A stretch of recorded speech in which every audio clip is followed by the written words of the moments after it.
La Voz de América presenta. Desde el aire, Estados Unidos lanza ayuda humanitaria sobre Gaza, mientras aumenta la presión internacional para investigar la muerte de más de un centenar de palestinos. Desafiando al Kremlin, miles asisten en Moscú al funeral de Alexei Navalny, el principal opositor de Vladimir Putin. Biden invita a Trump a presionar al Congreso para reforzar la seguridad fronteriza tras la visita de ambos a Texas. Y la Corte Penal Internacional deja en firme su investigación sobre delitos de lesa humanidad en Venezuela.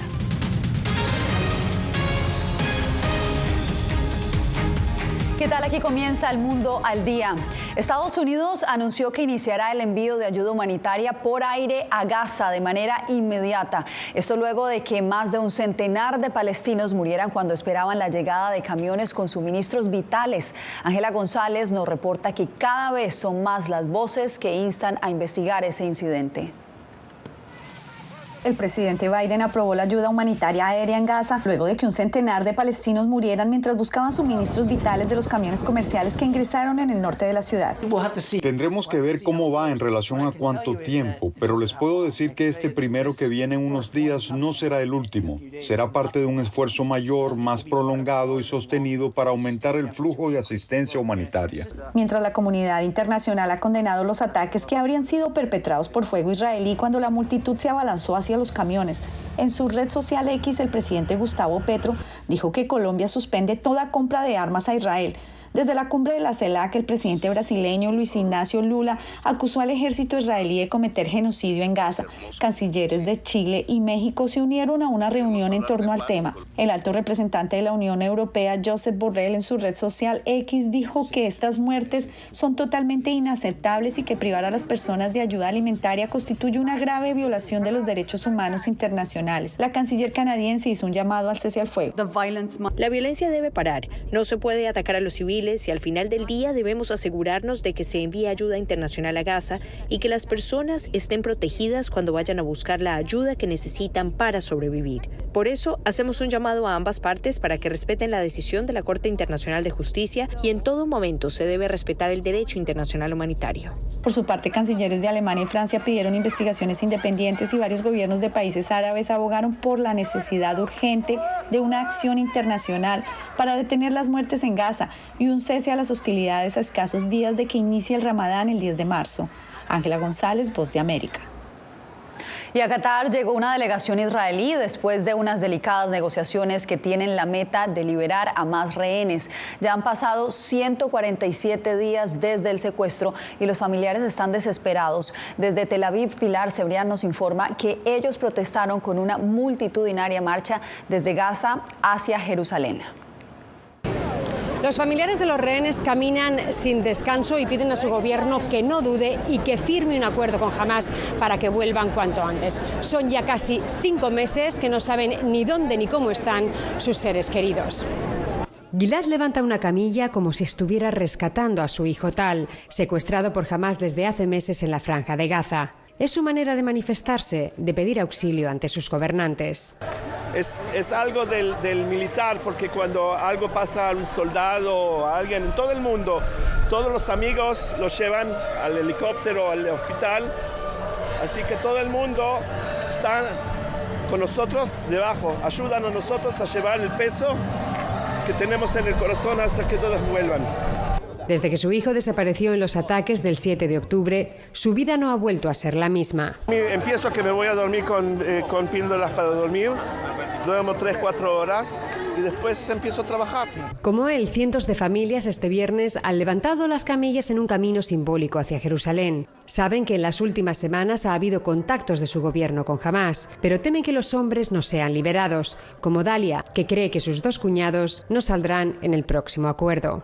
Puede ser que sean clasificados por Hamás como soldados, porque Hamás clasifica a todos los hombres hasta 45 años como soldados, mismo que ellos no lo son. Pero los ataques del ejército israelí a la población que cogía ayuda humanitaria han puesto en peligro cualquier pacto para una liberación. Ojalá que no influya en el acuerdo, no sé decir. También entendemos que no hay un representante directo que está hablando constantemente, entonces nos cuidamos mucho con lo que escuchamos para no sé, para esperar que alguien oficial hable y ojalá que el motivo del Ramadán sea un buen incentivo para ellos, para terminar todo esto antes. Así lo ha afirmado el ministro de Exteriores de Egipto, uno de los países mediadores, quien ha mostrado todo su optimismo para que un acuerdo llegue antes del 10 de marzo. Pilar Cebrián, Voz de América, Bet Shemesh, Israel. Pasamos a Rusia, donde con una masiva participación de seguidores fue sepultado Alexei Navalny, el líder opositor al presidente ruso Vladimir Putin. El funeral se desarrolló en medio de un fuerte dispositivo policial, como nos reporta Jaime Moreno. Con aplausos y arengas en contra del gobierno de Vladimir Putin, fue despedido el líder opositor Alexei Navalny. La masiva participación de simpatizantes de Navalny en el funeral estuvo acompañada por numerosos policías. El sepelio se dio a las afueras de Moscú. La madre de Navalny acompañó el féretro de su hijo hasta la tumba, en donde cariñosamente se despidió de él con el cofre abierto. La esposa de Navalny, quien no vive en Rusia, no participó del funeral por temor a ser arrestada tras las denuncias internacionales que ha hecho contra Vladimir Putin, a quien gobiernos occidentales acusan de ser el responsable por la muerte de Navalny mientras estaba encarcelado en Siberia. A decir verdad, es muy agradable para mí estar aquí en compañía de personas con ideas afines. Aquí, no sé, más de 10.000 personas y nadie se asusta. Cada uno sabe lo que quiere. En el funeral participaron varios diplomáticos, incluyendo la embajadora de Estados Unidos en Rusia, Lynn Tracy, y el embajador de Francia en Moscú, Pierre Levy. La disputa entre la familia de Navalny y el gobierno ruso para que el funeral fuera privado llevó a que varias iglesias se negaran a celebrar la ceremonia religiosa. Inclusive, fue difícil encontrar un conductor para la carroza fúnebre, según lo reportó el equipo de Navalny. De acuerdo con el equipo de Navalny, el certificado de defunción del principal líder opositor de Putin atribuye la muerte a causas naturales. Jaime Moreno, Voz de América.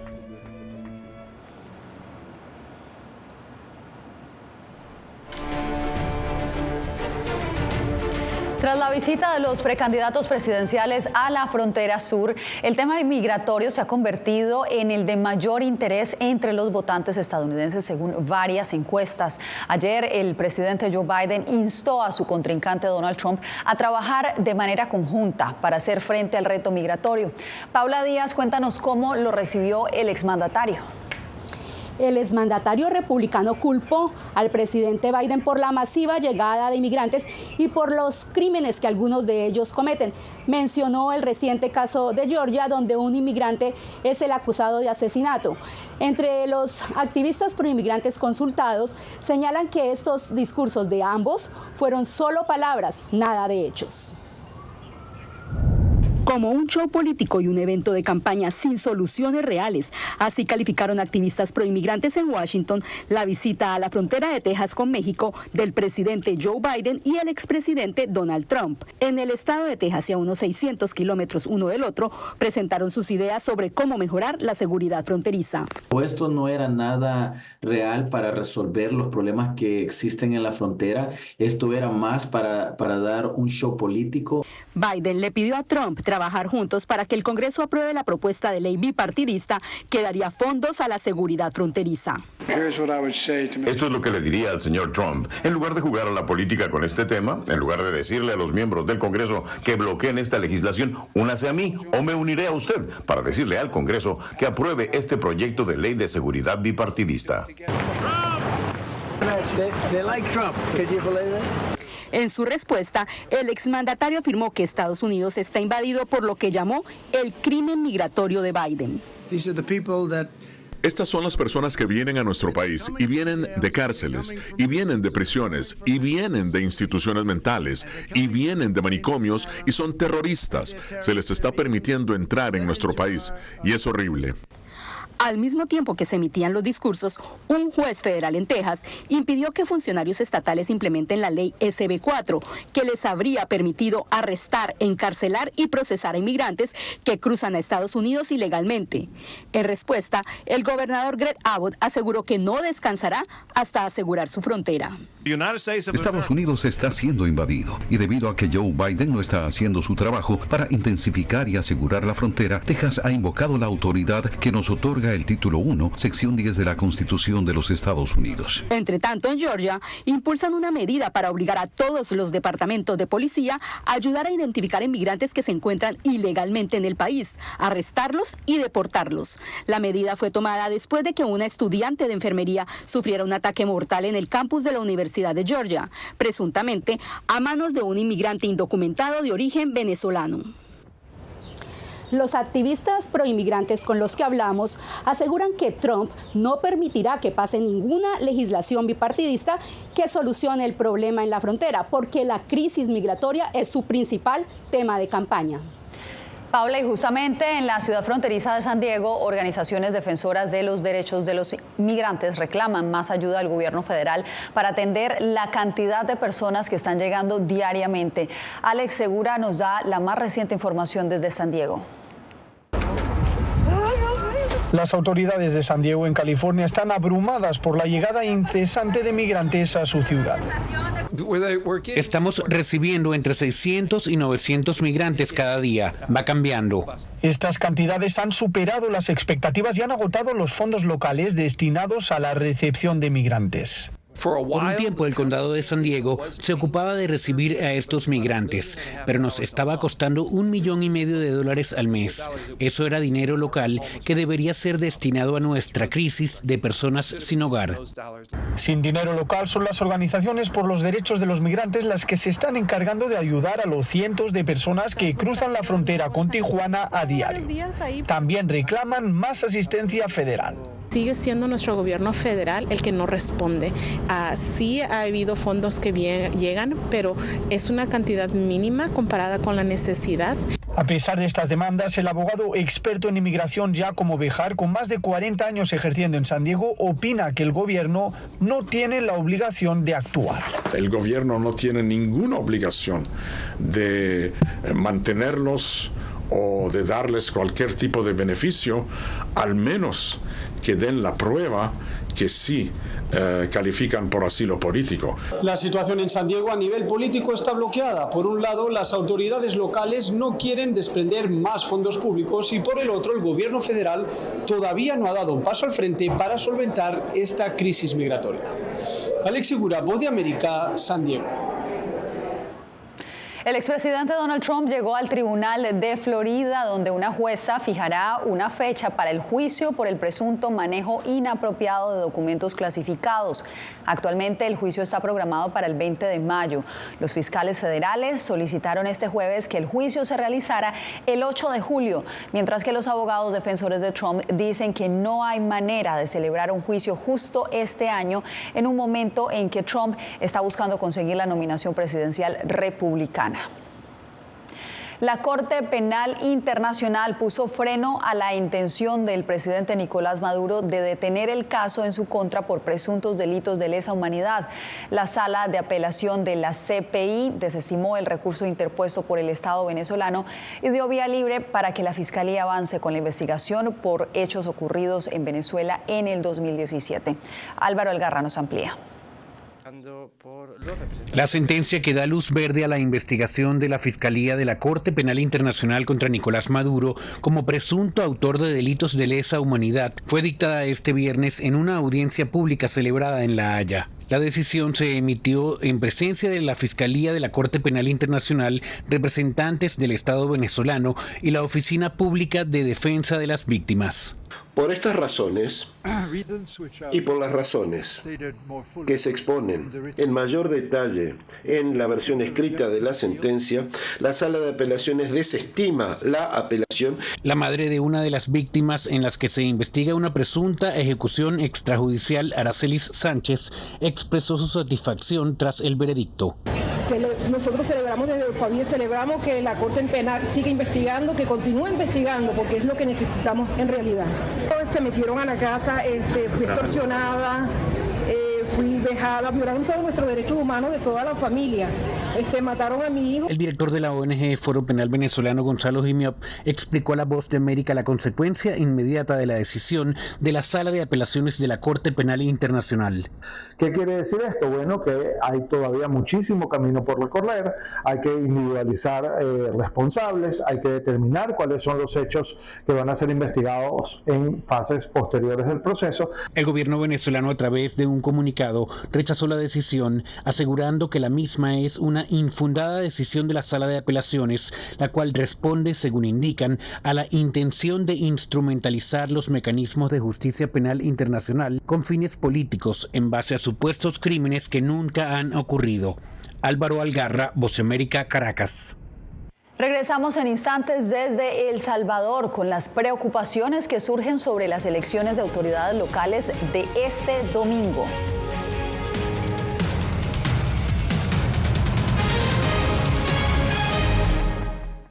Llenó de orgullo a su nación conquistando títulos alrededor del mundo.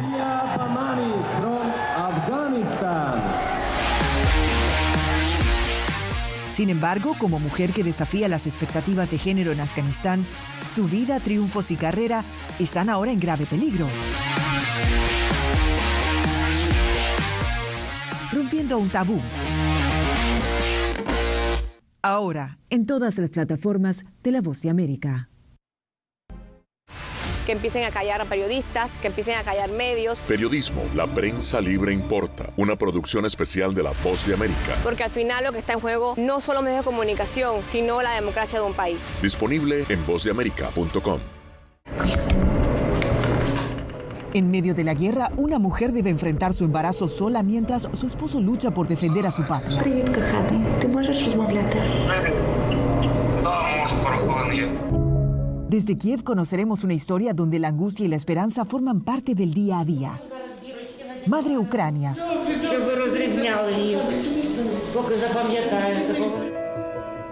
Disponible en todas las plataformas de La Voz de América. Poder recuperar la libertad de prensa. Periodismo, la prensa libre importa. Una producción especial de La Voz de América. Se ejerció esta profesión con mucho miedo. Disponible en vozdeamerica.com. ¿Quieres mantenerte informado de primera mano? Únete a nuestro canal de WhatsApp. Lo que ocurre en Estados Unidos, América Latina y el mundo directamente a tu celular. Escanea el código que ves en pantalla y conéctate con las noticias para recibir información veraz y balanceada. Noticias de última hora, reportes originales y verificación de información. Porque en La Voz de América, la prensa libre importa.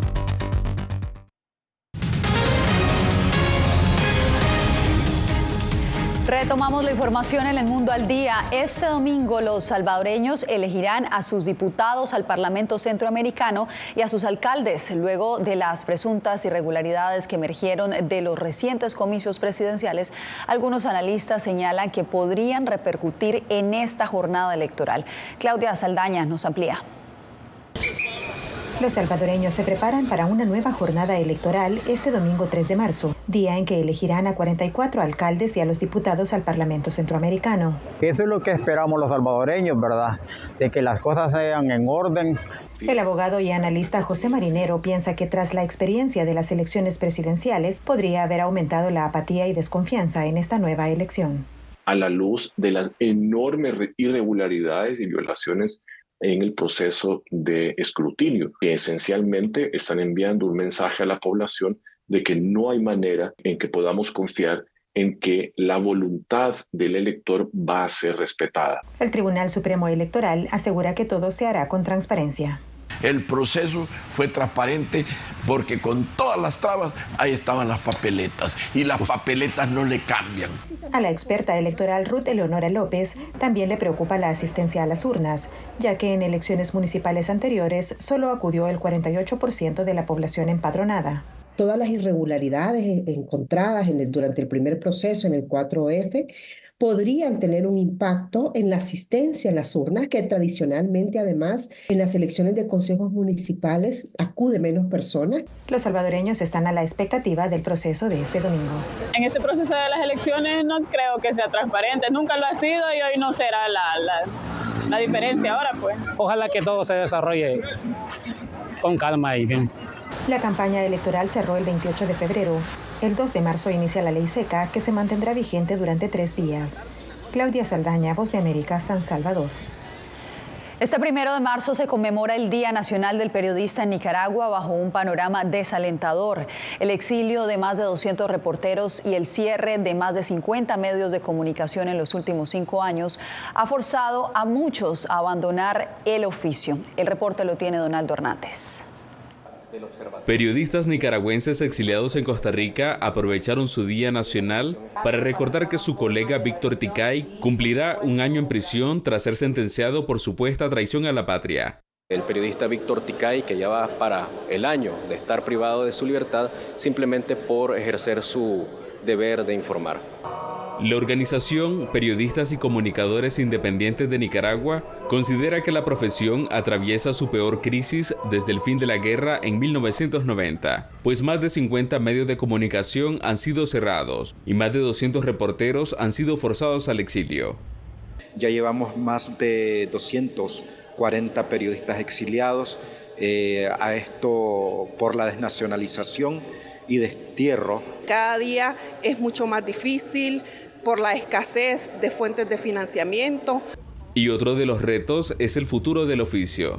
La periodista Erika Rosales explica que las universidades que impartían la carrera de periodismo han sido cerradas por el Estado.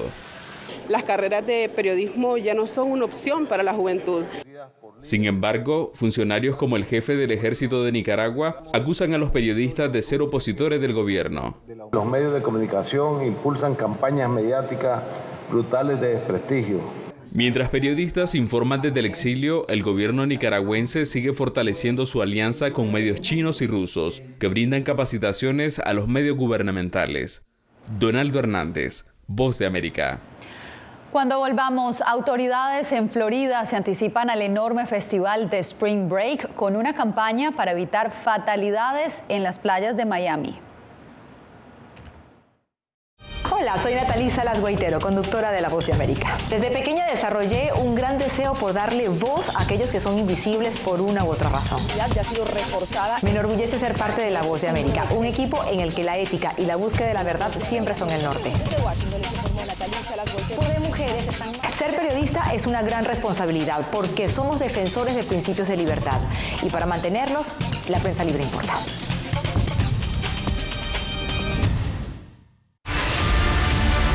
No concibo una democracia sin periodistas. El libreto manda a un conflicto constante con la prensa independiente, con los medios de comunicación. Periodismo, la prensa libre importa. Una coproducción de La Voz de América con nuestras afiliadas en la región.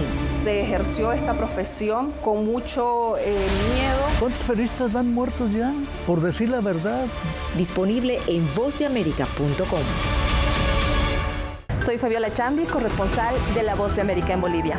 Retratar la complejidad de mi país para una audiencia internacional le ha dado una nueva perspectiva a mi labor como periodista. Desde esa mirada descubro en el día a día que el trabajo que realizo en La Voz de América me ha permitido dar vida a los valores del periodismo profesional. Aquel que les informa a ustedes, nuestras audiencias, con balance, precisión y profundidad. Porque en La Voz de América, la prensa libre importa.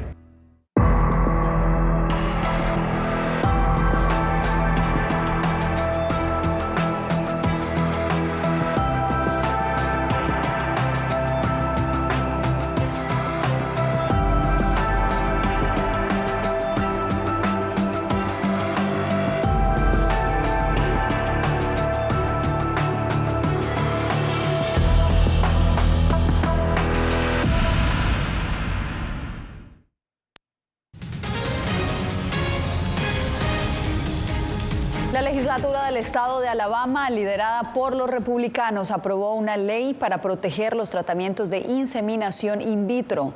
La decisión llega una semana después de que la Corte Suprema de ese estado dictaminara que los embriones congelados son niños. Varias clínicas suspendieron este tipo de tratamientos y se desató un intenso debate a lo largo del país. Ahora falta que la gobernadora de Alabama, Kay Ivey, promulgue el proyecto de ley para su entrada en vigencia. Y en el estado de Florida figura como una de las jurisdicciones más peligrosas en Estados Unidos durante las vacaciones primaverales. Por eso autoridades emprendieron una campaña de prevención para evitar fatalidades en las playas, como nos reporta José Pernalete. Según estadísticas oficiales, Florida fue en 2023 uno de los 10 estados estadounidenses con mayor riesgo mortal durante el receso primaveral o spring break. Condiciones de riesgo como el festejo en las playas, bajo efectos del alcohol y otras sustancias entre los participantes de estas fiestas ha motivado al Departamento de Bomberos de Miami-Dade a prepararse para situaciones como ahogamientos en el mar. Cuando tenemos vientos fuertes que podrían crear condiciones peligrosas como corrientes de resaca que tienden a ser muy estrechas por naturaleza.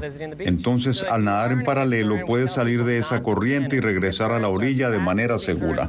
Otra recomendación de los socorristas es permanecer cerca de estas estaciones de salvavidas, sobre todo de aquellas agencias certificadas a nivel nacional. Otra advertencia es el peligro de quedar sepultado bajo la arena al cavar hoyos en la orilla de la playa, una práctica prohibida en el condado y que recientemente provocó la muerte de una niña en el sur del estado. El riesgo es el colapso de arena que se acumula alrededor del hoyo. Entonces, a la víctima tratar de obtener oxígeno, se le cuela por las vías respiratorias, en la boca, en la nariz. Los socorristas reiteran que los segundos cuentan en situaciones de emergencias. No descuidar a las personas vulnerables debe ser prioridad y apegarse a las normas para disfrutar de una temporada sin imprevistos en las costas de Florida. José Pernalete, Voz de América, Miami.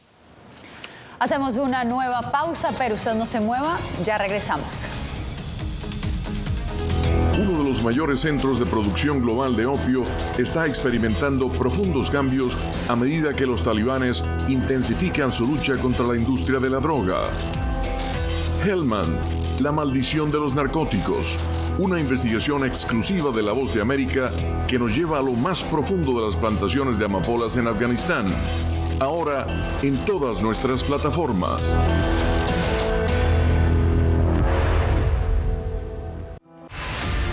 Decir que son fauna. Periodismo, la prensa libre importa. Una coproducción de La Voz de América y Teletica. Atentados directos contra los medios de comunicación. Disponible en vozdeamerica.com. Desde las ciudades más emblemáticas hasta los rincones más remotos del planeta. La Voz de América te trae las noticias más recientes. Con una garantía de credibilidad y balance. Como la mayor radiodifusora de noticias de Estados Unidos a la comunidad internacional, te ofrecemos una perspectiva única sobre la realidad de este país, Latinoamérica y el resto del mundo.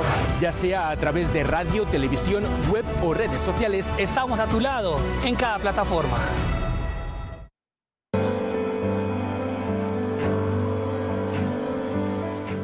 Motivado por la defensa de la libertad y la democracia en el mundo, este estadounidense dejó todo y se marchó a Ucrania para hacer un trabajo humanitario arriesgando su vida, transportando suministros, alimentos y medicinas a los territorios del este de Ucrania, bajo asedio.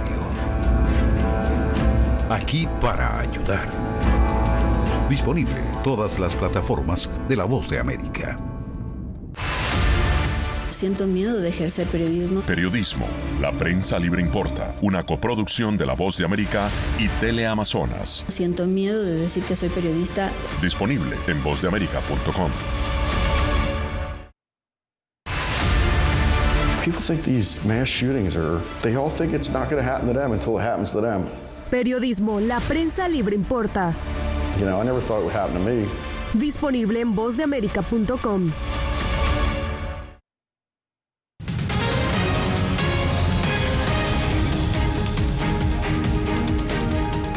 Una enorme especie de anaconda fue descubierta en las profundidades de la selva amazónica. Sucedió durante el rodaje de un documental presentado por el actor Will Smith para National Geographic y Disney en las tierras de la tribu Guarani al oriente de Ecuador. La anaconda verde del norte es la más grande del mundo. Investigadores descubrieron que esta especie se habría separado de sus parientes más cercanos hace 10 millones de años. Mide aproximadamente 6 metros de largo y pesa más de 200 kilos. Con estas imágenes nos despedimos por hoy. Que tengan feliz fin de semana. Les informó Yasmín López. Gracias por acompañarnos en El Mundo al Día.